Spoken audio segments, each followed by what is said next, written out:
আসসালামু আলাইকুম। Suchi's food and cake পেজে সবাইকে স্বাগতম।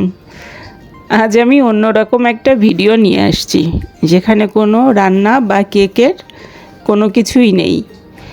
আমি কয়েকদিন আগে গ্রামের বাড়িতে গিয়েছিলাম, তার একটা ছোট্ট ভিডিও।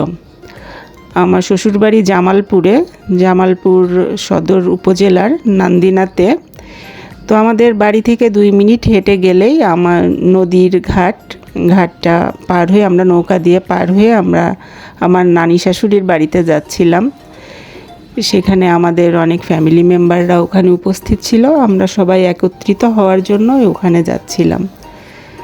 তো আমরা সবার পরে যাচ্ছি, সবাই আর কি চলে গেছে ওখানে।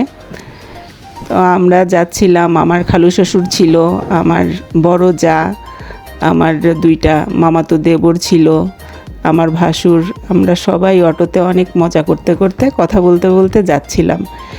গ্রামের রাস্তা অনেক ধুলাবালি, ভাঙ্গাচোরা রাস্তা। ঝাঁকি খেতে খেতে আসলে ঠিকমতো ভিডিও করতে পারছিলাম না, তারপরেও চেষ্টা করেছি একটু ভিডিও করার। বাড়িতে যাওয়া পর্যন্ত একটু ছোট ছোট কয়েক জায়গাতে যেখানে ভালো ছিল রাস্তা, সেখানেই আর কি ভিডিওর ফুটেজগুলো নিয়েছি। তো সবাই গেলাম গ্রামের রাস্তার ভিতরে। তো মাঠঘাট সব ভালো লাগছিল। তারপরে আমরা বাড়িতে পৌঁছে গেলাম। বাড়িতে যাওয়ার পরে দেখছিলাম অনেক রান্না বাড়ার আয়োজন চলছে, যেহেতু আমরা অনেক মানুষজন ওখানে ছিলাম, প্রায় 80-90 জন আমাদের সমস্ত ফ্যামিলি মেম্বার। আমার সব খালা শাশুড়ি এবং তাদের সবার ফ্যামিলি, আবার আমার মামা শ্বশুরের ফ্যামিলি এবং আমার চাচাতো কয়েকটা খালা, সবাই মিলে ছিলাম। আমরা আসলে বাড়িতে কী অবস্থায় ছিলাম এটা দেখে খুব মজা লাগছিল। তো আমাদের আসলে নানি শাশুড়ির বাড়িতে ওরকম কোনো কিছুই ঠিকঠাক নেই, যেহেতু ওখানে কেউ থাকে না, সবাই ঢাকাতে থাকে। এই জন্য আর কি কোনো কিছুই ঠিক ছিল না। তবে আমরা যেই 1-2 দিন ছিলাম ওখানে খুব মজা করেছি।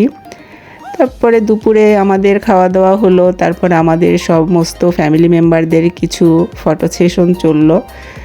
তারপরে তো সন্ধ্যা হয়ে গেল, যার যার মতো সেই গ্রুপিং করে করে গল্প আড্ডা দেয়া হচ্ছিল। আর সারা রাতই প্রায় গল্প করে কাটিয়ে দেওয়া হলো আমাদের। তো সবাই ভালো থাকবেন, আমার জন্য দোয়া করবেন। আল্লাহ হাফেজ।